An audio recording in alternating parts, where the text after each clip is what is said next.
በስመ አብ ወወልድ ወመንፈስ ቅዱስ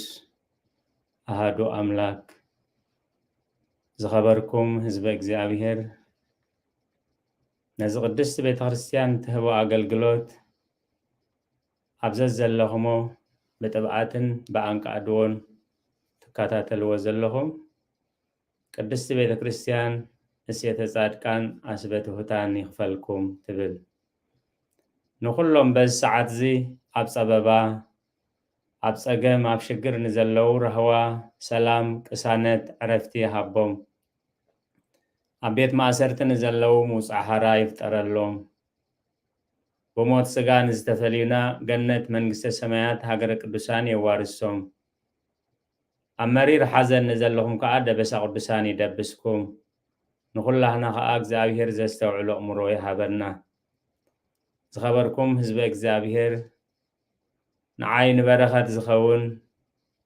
ቃሉ ቃል በረኸት፣ ቃል ህይወት፣ ቃል ተስፋ፣ ቃል ምፅንናዕ ኣብ ልሳነይ ከንብር ንኩላህና ከዓ ዝሰምዓ ናይ ኣእዛን መንፈስ ዝዓቁር ጥቕጥቕ ልቢ ዘተግብር ሰናይ ሕሊና ክወሃበና ናይ እግዚአብሔር ቅዱስ ፍቃድ ይኹን። ከምቲ እግዚአብሔር ዝፈቀዶ ክኸውን እግዚአብሔር ክረዳእኒ ኣብ ጸሎትኩም ክትዝክሩኒ ብስም እግዚአብሔር ምሕፀን። ሎሚ ከም ፍቃድ እግዚአብሔር ንሪኦ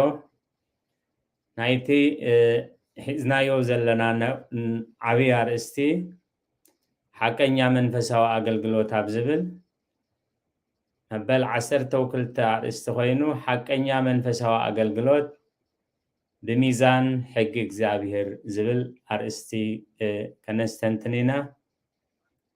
ሰላም ጀሚርና ብሰላም ክንውድእ እግዚአብሔር ክረዳእና ደጊመ ደጋጊመ ኣብ ጸሎትኩም ክትዝክሩኒ ብስም እግዚአብሔር ምሕፀን። እግዚአብሔር ፍጥረት ክፈጥር ከሎ ንኩሉ መለክዕን መምዘንን ገይሩሉ እዩ። ናይ ስነ ፍልጠት ሰባት ከዓ በቲ እግዚአብሔር ዝሃቦም ጥበብን ፍልጠትን ንኩሉ ነገር ንጹር ዝኾነ ውሱን ዝኾነ መምዘኒ መለክዒ ገይሮምሉ እዮም። ብዝኾነ ይኹን እዚ መለክዕ እዚ ከዓ ድሕሪ ክንደይ መጽናዕቲ ዓለምና ከም ውሱንን ንጹርን መለክዒ ትጥቀመሉላ ኢሉ እምበኣር ኣብ ዘለናዮ ግዜ ከነገልግልን ክንግልገልን ኮለና ኣገልግሎትና ቅኑዕ ድዩ? ኣገልግሎትና ሓቀኛ ድዩ? ኣገልግሎትና ከም ፍቃድ እግዚአብሔር ድዩ? እንልክዓሉ ብዙሕ መለክዒታት ኣለዉ እዩ። ኣብ ዝሓለፈ ግዜና ኣገልግሎትና ወይ ሓቀኛ መንፈሳዊ ኣገልግሎት ብኸመይ ከም ግምግሞ ከም ንኽእል ብብዝሒ ፍልጠት ብቦታ ብግዜ ብክእለት ብዝተፈላለየ ምክንያት ክምግምግሞ ከም ንኽእል ርኢና ነርና። ሎሚ ከም ፍቃድ እግዚአብሔር ንሪኦ ግን ሓቀኛ መንፈሳዊ ኣገልግሎት ብሚዛን ሕጊ እግዚአብሔር ኩሉ ትንገብሮ ኣገልግሎት ንህቦ ኣገልግሎት ንረኽቦት ኣገልግሎት ሓቀኛ ድዩ? ከም ፍቃድ እግዚአብሔር ድዩ? ንበረኸት ዝኸውን ድዩ? ከነረጋግፅ እንተኮይንና ኣብ ሚዛን ሕጊ እግዚአብሔር ከነቐምጦ ብሚዛን ሕጊ እግዚአብሔር ከነሕልፎ ኣዝዩ ሰናይን ጥዑምን እዩ። እምበኣር ናብቲ ሚዛን ሕጊ እግዚአብሔር ቅድሚ ምኻድና ሕጊ እግዚአብሔር እንታይ እዩ? ሕጊ እንታይ እዩ ዝብል ከም ፍቃድ እግዚአብሔር ክንርኢ ኢና። ቅድስቲ ቤተ ክርስቲያን ንሕጊ ኣብ 3 ዓበይቲ ክፍልታት ከፊላቶላ። ንሳቶም ከዓ ሕጊ ልቦና፣ ሕጊ ኦሪት፣ ሕጊ ወንጌል ይበሃሉ እዩ። ሕጊ ልቦና ዝበሃል ካብ ኣቦና ኣዳም ክሳዕ ነቢይ ሙሴ ዝነበረ ግዜ እዩ። እዚ ግዜ እዚ 2200 ዓመት እዩ።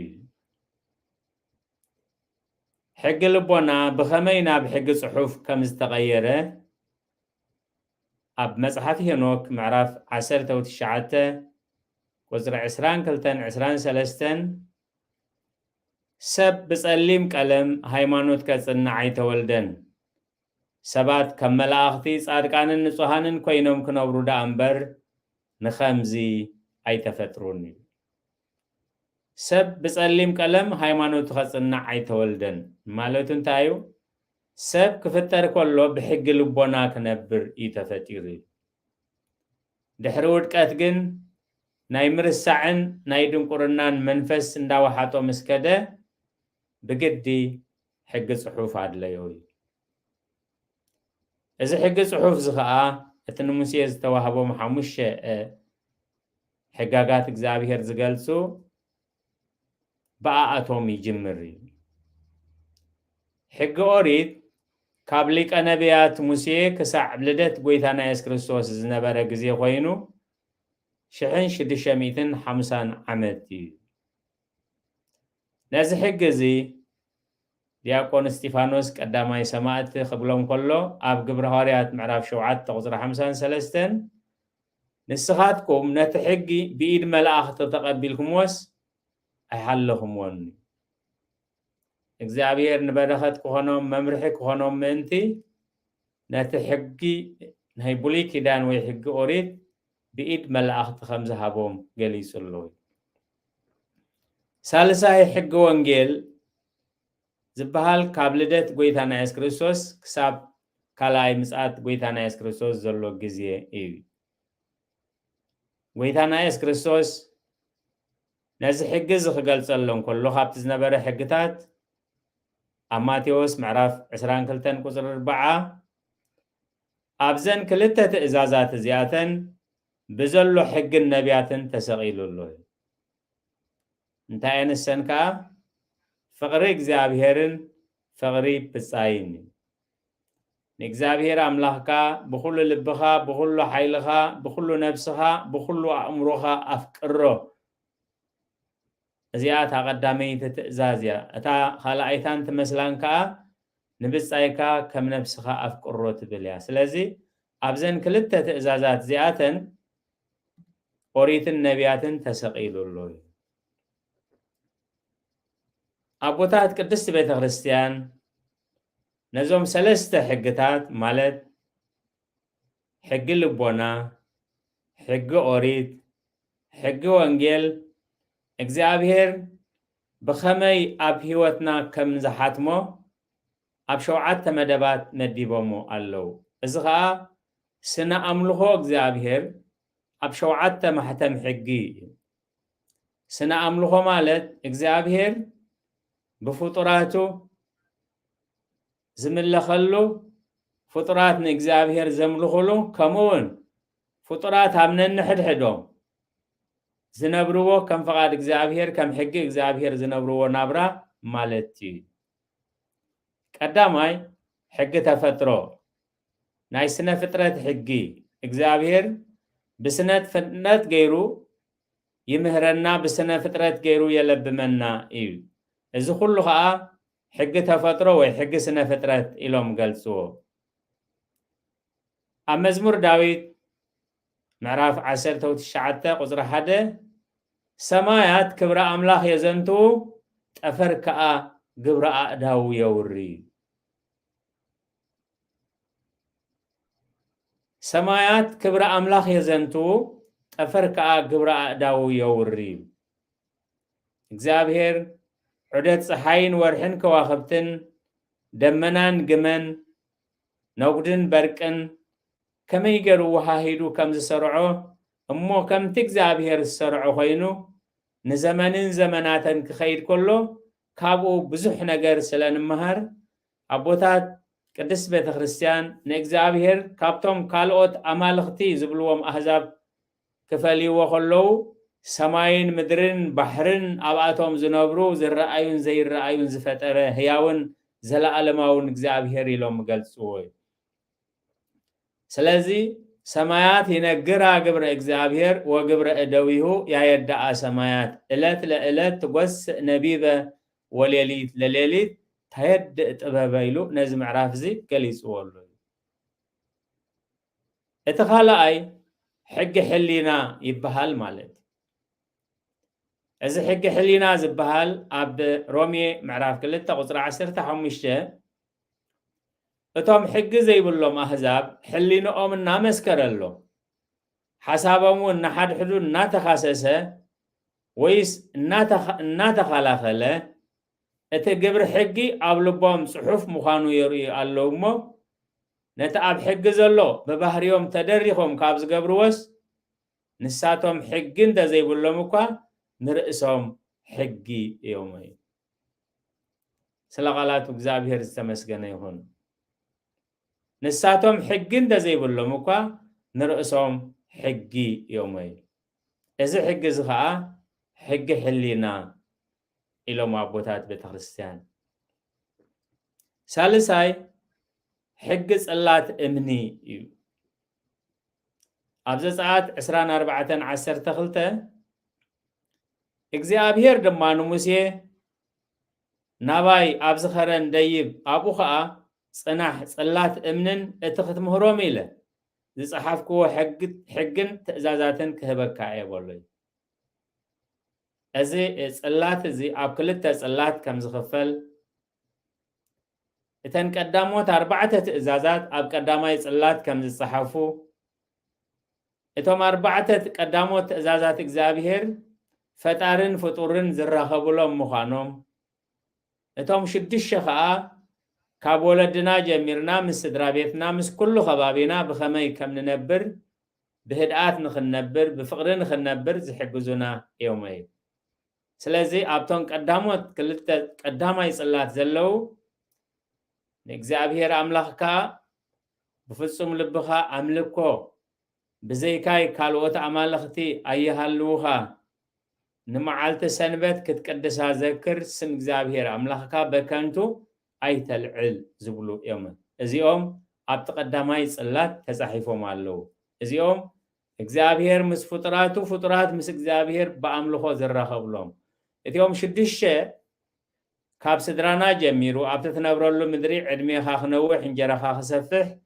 ኣቦኻና ኣዴኻና ክብር ኢሉ ኣይትስረቕ ኣይትሓሱ ኣይትዘሙ زي ገንዘብ ካይትመነን ብጻይካ ከም ነፍስኻ ፍቅሮ ዝብሉ ትእዛዛትካ ኣብ ተኻልኣይ ጽላት ተጻሒፎም ኣለው ስለዚ እዚ ሕግ እዚ ሕግ ጽላት እምኒ ይበሃል ራብዓይ ሕጊ ሙሉእ መጽሓፍ ቅዱስ እዩ ኣብ ሮሜ ምዕራፍ 15 ቁጽር 4 بتعجستن بمصننع صحفاتن تسفى من تخونلنا اتقدم التصحفه زبله كله نمهرنا يز تصحفه نتاريخ انتاي نبرن مبل زي كونس بتعجستن بمصننع صحفاتن تسفى من تخونلنا اتقدم تصحفه زبله كله نمهرنا يز تصحفه وكل ذات صحفة لتكسات زيانة تصحفة كما بتوكل مصاحفت وبتأجست نركب تسفاني حموشاي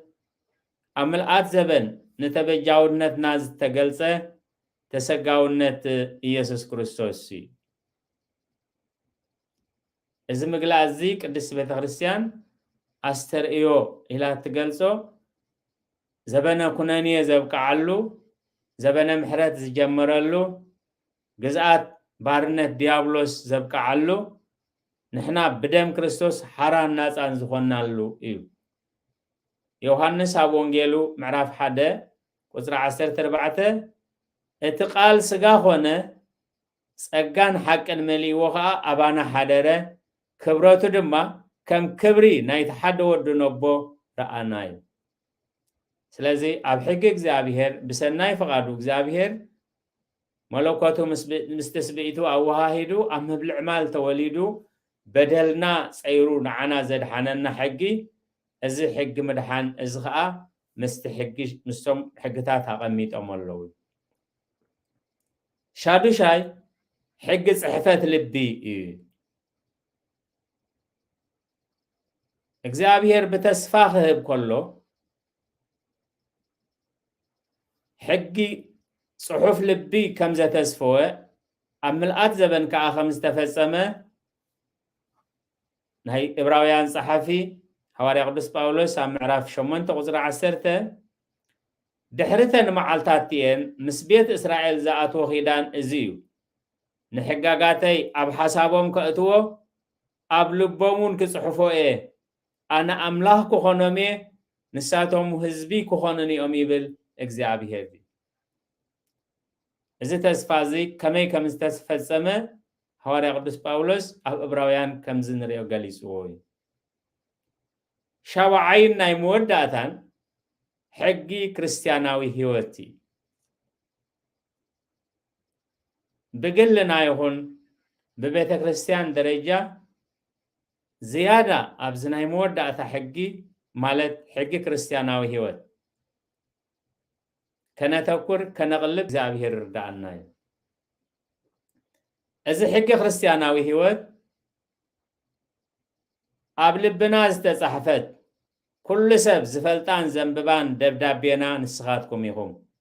نسخاتكم بمنفس هياو أملاخ مبر بقلم زيت صحفت أبلب سجامبر أبصلات إمني زيت صحفت بمجل قالنا دبدابي كريستوس مخانكم جهود كلاي كورنثوس معرف سلسته قصري كلتن سلستني أبز معرف زيوها نسخاتكم بيت مقدس منفس قدس يخوم النابلة نتستوهبنا كبري كنفلطون كنعقبون اندزي عقيبنا ازمص صعبينا هاب هيوتنا كنستوعلو بقبو اتنققنا انتم تابوتو لمنفس قدس مسبله وزس اماسنا بيت اغزابيهرني ياماسنوي سخاتكم بيت مقدس منفس قدس يخوم نسخاتكم محدر منفس قدس يخوم مسبله نات محرر منفس قدس كخون እግዚአብሔር ዝመረጾ ሰብነትና በገቦ እንደዚህ ሒዝናዮ በንጽህና እንደዚህ ሒዝናዮ ግን ሳዕቤኑ ቀሊል ከም ዘይኮነ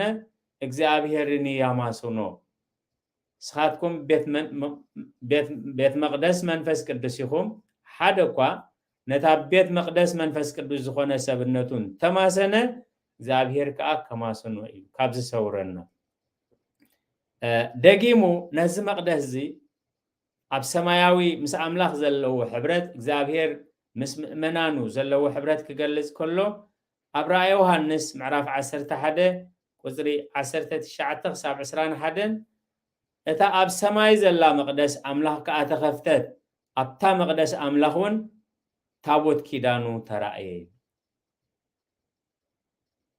سلازي دقيمو نزي تابوت كيدانو رأي يوحنس 21 كلتن أبتا ختما مقدس أيراهون كمي اتخلو زخيل إغزابير أملاخن اتغنشلن مقدسها يومي سلازي نهبزي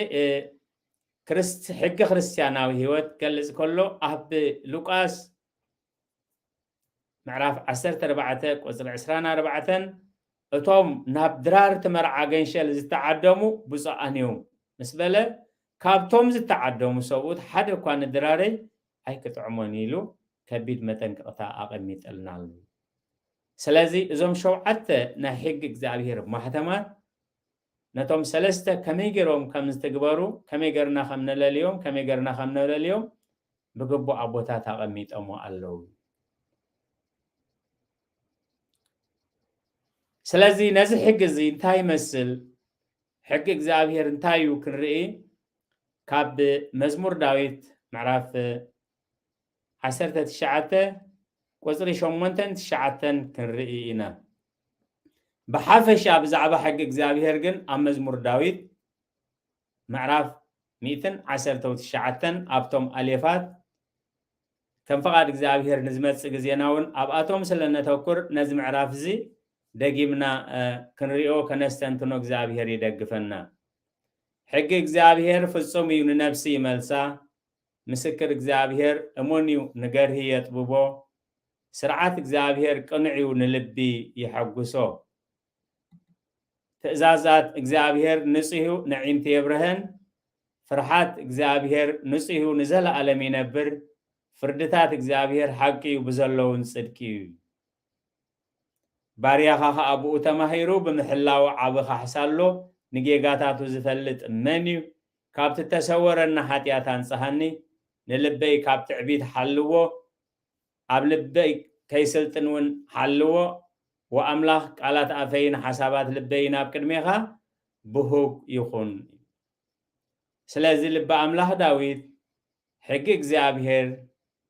ምስክር እግዚአብሔር ስርዓት እግዚአብሔር ትእዛዛት እግዚአብሔር ፍርሃት እግዚአብሔር ፍርድታት እግዚአብሔር ኢሉ በሐንሳብ ጠሚርዎ አሎ ስለዚ ሕጊ እግዚአብሔር እንታይ እዩ ከም ፈቃድ እግዚአብሔር ሕጊ እግዚአብሔር ፍጹም እዩ ኢሉ ልበ አምላኽ ዳዊት ሕጊ እግዚአብሔር ፍጹም እዩ በጀካ ሕጊ እግዚአብሔር ካልእ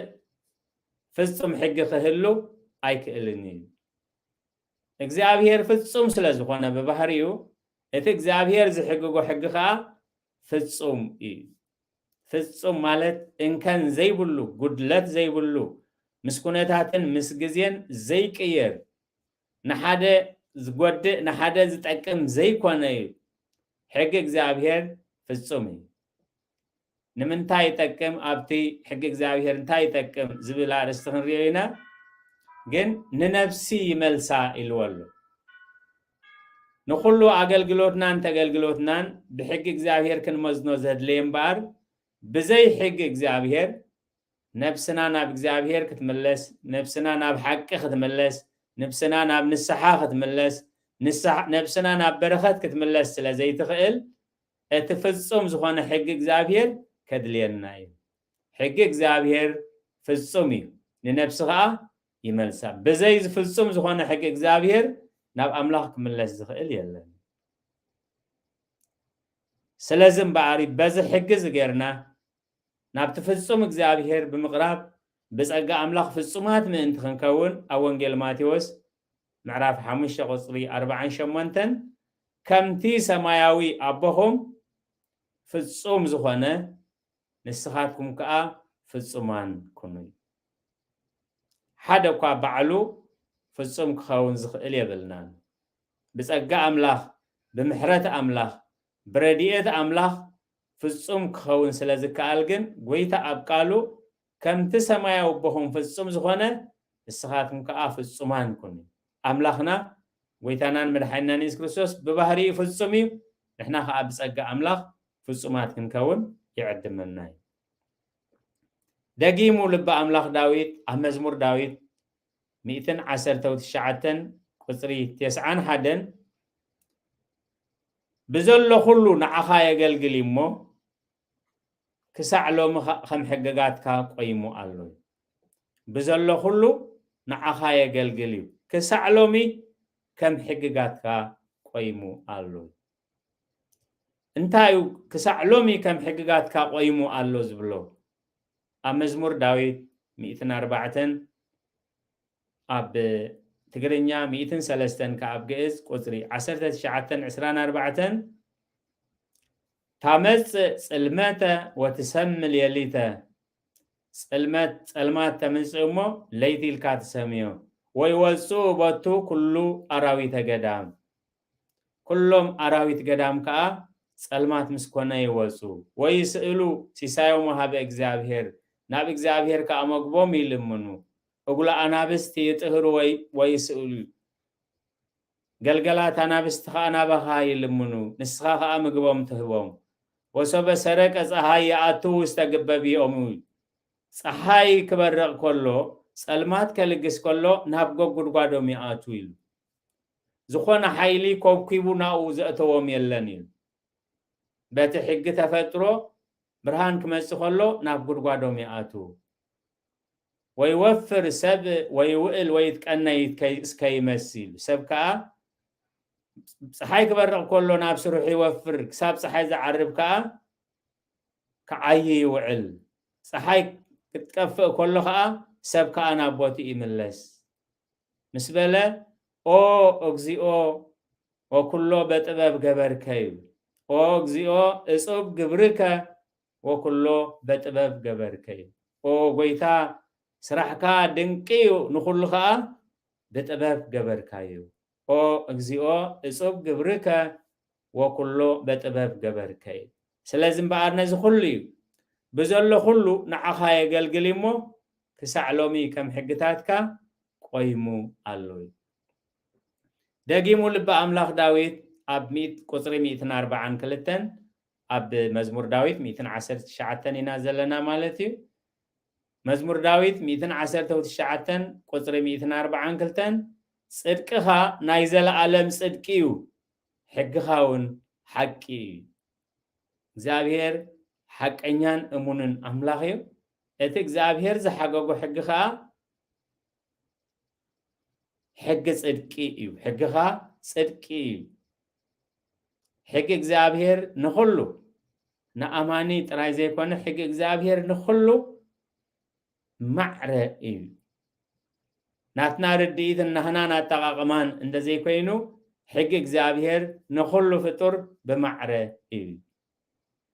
نزي حق እግዚአብሔር بمعرى زوهاب أماتيوس معراف حموشة قصر 44 كساب 45 እግዚአብሔር ባህሪዩ ከመይ ከም ዝኾነ ክገልጽ ከሎ ንኹፋኣትን ሕያወትን ፀሓይ የብርቕ ንሓጣንን ንጻድቃንን ከዓ ዝናም የዝንሚ እግዚአብሔር እዚ ስለ ዝኾነ እዚ ክገብረሉ እዚ ከዓ ስለ ዘይገበረ እዚ ክኸልኦ ዝብል ኣምላኽ ኣይኮነን ብባህሪዩ ብማዕረ ዝምግብ ብባዕረ ዝሓልል ብማዕረ ዝፈርድ ኣምላኽ ስለ ዝኾነ እግዚአብሔር ከይፈላለየ ንኹፋኣትን ሕያወትን ፀሓይ የብርቕ ንሓጣንን ንጻድቃንን ከዓ ዝናም የዝንሚ እሞ ከምቲ ሰማያዊ ቦኹም ፍጹም ዝኾነ ንስኻትኩም ከዓ ፍጹማን ኮኑ ዝኸበርኩም ህዝበ እግዚአብሔር ቅድሚ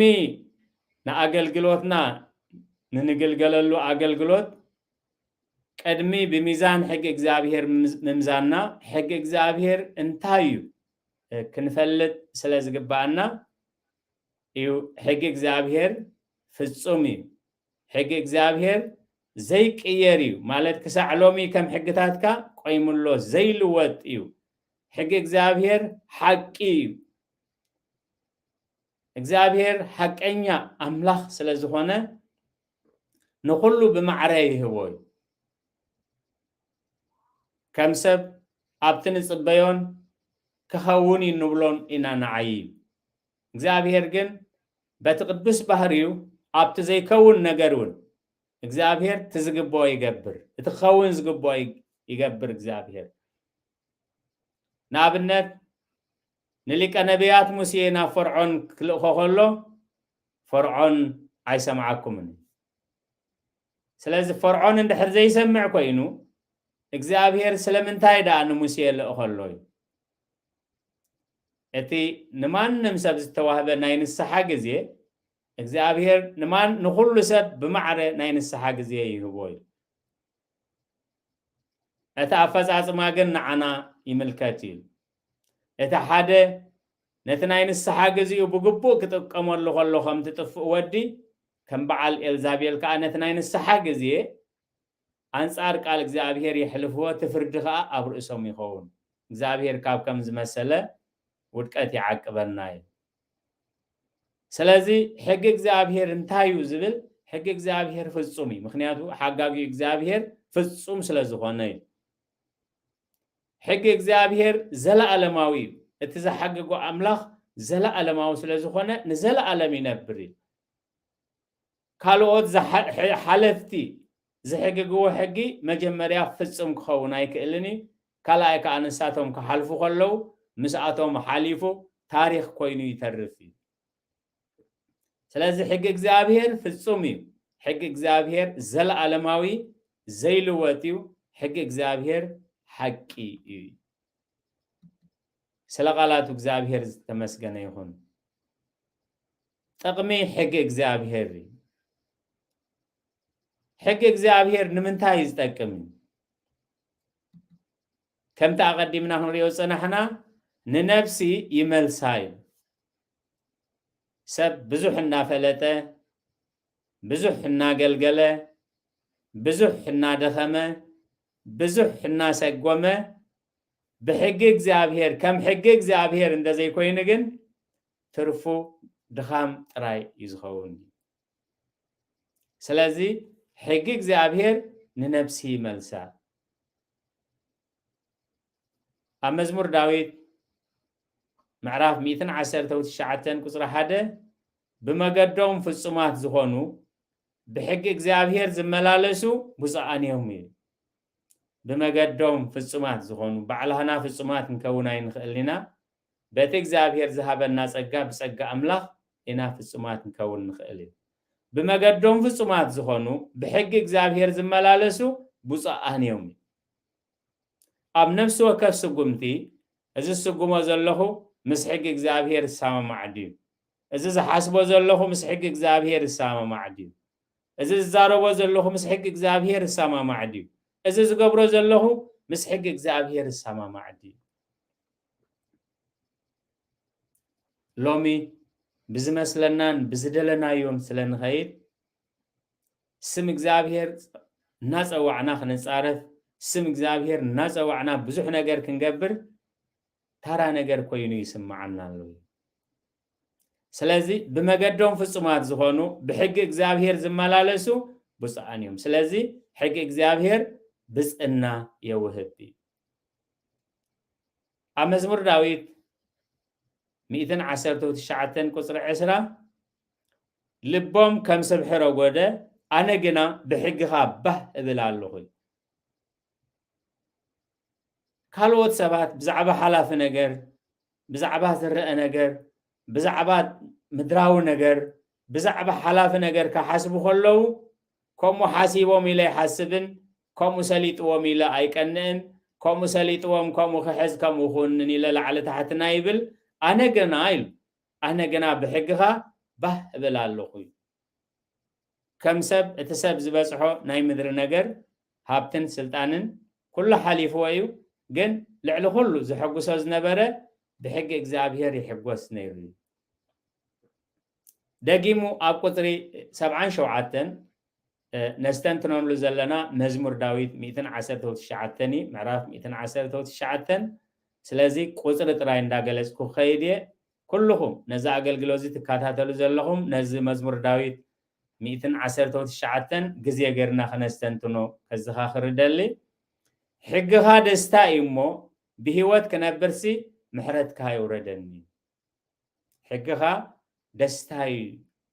ሰብ በሐላፍ ነገር ይሕጎስ ሰብ በጠፋ ነገር ይሕጎስ ሰብ በምድራው ነገር ይሕጎስ ልበ አምላክ ዳዊት ግን ሕግኻ ደስታ እሞ ብህይወት ከነበርሲ ምሕረትካ ይውረደኒ እዚ ደስታ ዝኾነ ሕግ እግዚአብሔር ብህይወት ከምብሮ እንተኮይኑ እንታይ ይልምናሎ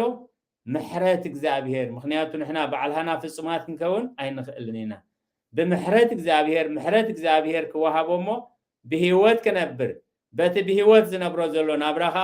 ብሕጊ እግዚአብሔር ክሕጎስ ደጊሙ ኣብ መዝሙር 92 ሕግኻ ደስታይ እንደዘይነብር ኢሉ ዛጊት ብመከራይ ምጠፋእኹ ነይረ ስለዚ ሕጊ እግዚአብሔር ሓጎስ ኸውን ኣብ ግዜ መከራ بتسفى مغراز كين تف أبجزية مكرا مسئنا لنا خال مكرا خين سرح منتي زاقيت بمكراي متفا أخونيرا كبر نزخر سميهون اتزحلفو وعزو خلو نازكرا حق هذا ستاين دا زينبري سأول سلسة جزية فتنقتلت كايد اللي خلو أمو اكزابير عب إيدو يحليفو مسحابو كم سب السلسة جزية موت زفردني موت كفردو خبل بسقا قليل نيروي انتا يلوغن ايتاورد اديك لا إلا مسيح اكزابير اوريد اب قبو اكزابير ايت كاي تنبر يبلالمو ساول وي باكزابير وي بخال اوتنبر ساول بأي اي موتني سلازي اب قالو انتا يلزلو انا اقبكو فناو اصوباتي اب حق بولي كونكا نتسلسته جزيه متقتلت زفردكاس سب رخيبكا ختنحفو قليل نجار اي نبرن سلازي حقها دستاي إن زي نبرسي زاجيت بمكراي متأفأ خنير بمكراي زي تفأه بمكرا زي تسعركو بصلي بقرح انت زي تسعركو جن انتاي سلازخونه اي حقها دستاي سلازخونه نخلو نجر نتقداي ساول بحق እግዚአብሔር ስለዝራአህዎ ነትጉዳይ አቤሴሎም بحق እግዚአብሔር ስለዝራአህዎ ነቱ ጉዳይ ናይ ባትሴባን በዓልቤታን በንስሐ بحق እግዚአብሔር ስለዝራአህዎ ዛጊት በመከራይ ምጠፋአኹ ነይረ እንተኾነ ሕግኻ نعينتاي حقها دستاي كبرن زخر سمي يكون أقصري 165 اتم حقها زفقرو بزح سلام اللوم زعنقفهم كايلبون زخبركم حزب እግዚአብሔር እንባር حق እግዚአብሔር እንታይ ሰላም አለወይ بزح سلام አለወይ بتخكل بحق እግዚአብሔር ነፍቅሮ بحق እግዚአብሔር ተተመሪሕናኻ زعنقفنا حيلي يلني كابز مسمر زين توصينا خا بزتقمن زيتقمن تعانقفنا كنودقينا خابز خمس سورنا እግዚአብሔር እቶም ሕግኻ ዘፍቅሩ ብዙሕ ሰላም ኣለዎም ዝዕንቅፎም ከዓ የልቦን ስለዚ ሕግ እግዚአብሔር ነዝን ካልእ ብዙሕ ነገር ምዝዝ ተተሓዘን ይጠቅመና ማለት ስለዚ ንኹሉ አገልግሎትና በሚዛን እግዚአብሔር አሚዛን እግዚአብሔር ክንሰቅሎ አሚዛን እግዚአብሔር ክንዕይሮ بحق እግዚአብሔር ቅኑዕ ኮይኑ ዝተራየና حساب ሆነ ቅኑዕ ኮይኑ ዝተራየና ዘረባ ሆነ ቅኑዕ ኮይኑ ዝተራየና ተግባር ክንገብር እግዚአብሔር ይደግፈና ምክንያቱ እቶም ሕግኻ ዘፍቅሩ ብዙሕ ሰላም ኣለዎም ኢሉ ሰላም ንደልለና ዕረፍት ንደልለና በረኸት ንደልለና ኩሉ ዕንቅፋት ስጋን ዕንቅፋት ነፍስን ከርሕቀልና ንደልለና إذا كل جن بمنتهى آخر حق زخيل بحق إجزابير ترايو كلجس زخيل سلزة بتقدم أي ملوك نتايلو اتهم حق خازف كرو بزح سلام الله حق إجزابير نتاي مخانو مسفلتنا يوم تقميك على إجزابير نتاي مخانو مسفلتنا يوم كاب حق إجزابير مسا زورودو صعبين نتاي مخانو مسرعنا يوم بزعبة حق እግዚአብሔር ከነፍቅር ንኽእል ስለዚህ ዝኾነ حساب ክመጽእ ከሎ እዚ ምስ ሕግ እግዚአብሔር ይኸይድ ንኣብነት ልበ ኣምላኽ ዳዊት ናብ ሰይቲ ኦርዮ ክጥምት ከሎ ነዛ ናብ ሰይቲ ኦርዮ ምጥማቱ ኣብ ሕግ እግዚአብሔር እንደዚ ዒራ ነይሩ እንታይ ዝብል ኣርእስቲ ይኽረክብ ኣይትዘሙ ዝብል بفلاي كأترر زبالة حق مسؤ عب سيد سبعة يتتأمن إيتوهر هابا بئسي تبئسي عب سيد سبعة يتخيل زبل نتصور زخون حق إجزابير مرخبا نيري سلازي نتزا حزماز أولو قاشا حساب نتزماز فلازا ديابلوس نايزموت منفس إذا حساب زس مسيو اللوغن اسك بحق إجزابير انتاي زبل إيلو رئيو اندزخون نيرو أبتخبيد ودكات هاي مودقاني سلازي اتخلو زتسحفة نتمرتنا يتسحفة تعقستي بمقبارن قدوسات صحفات بمرمارن برخات ما انت نركب نبرختنا إز تسحفة وكلو ذات صحفة لتقسات أزيعانة تصحفة كما بتوكلو مصحفت وبتقست نركب تسفاني سلازي ولدنا أسرو متلل كابوي معال كساد محاز زيلو كابوي معال كساد محاز مالت بزي حق إجزابير بزي فقاد إجزابير بزوح ندخمو بزوح نقويو بزوح نقنقو قناعات أبكن إجزابير برخت سلازي كون خنيات هواريا باولوس تايللو قناعات كم زلوم يفلط يايلو ግን ኣብ ሐቀኛ ዝተመስረተ ቅንዓት ኣይኮነን ቅዱስ ቅንዓት ኣይኮነን ስለዚህ ኣብ ሕግ እግዚአብሔር ምስእተናዮ ግን ኩሉ ነገር بحق እግዚአብሔር ተመዚኑ ምስ ሓለፈ ንዓና ዓረፍቲ ይኾነና ንዓና ነበረኸት ይኾነና ነቶም ዘገልግሉና በረኸት ይኸውን ነቶም ነገልግሎም ንበረኸት ይኸውን ንኽብሪ እግዚአብሔር ይኸውን ልዕሊ ኩሉ ከዓ ኣታት መጽ መዓልቲ ናይ ኣቦይ ብሩኻት بحدت أمونات كونكم يخممو أبزح كشموكم زبل برخت نسوها كم كريستيان نصبيوها زلا علماوي هوت لازخونه نخلو أقلقلوتنا نخلو نقلقلو أقلقلوت ونكي ترفه بميزان إجزابير كنمزنو أم ميزان إجزابير كنعيرو إجزابير زستوعلو أمورو يهبنا سنيلكم سلسمعكمني أبتقبروا وصلت كله إجزابير اسمعهم سلقالاتو إجزابير استمسكنا يخون سأقا ويتانان مدحينا نيس كريستوسن فقراء أملاخن حبرات منفس قدوسن أبصرها سيون أبلع القدسان أبوتاتنا هواريات كم زوردة حجون أبلع لينا أبلع لخلقهم عزفن دربن كوينيرد سلقالاتو إجزابير استمسكنا يخون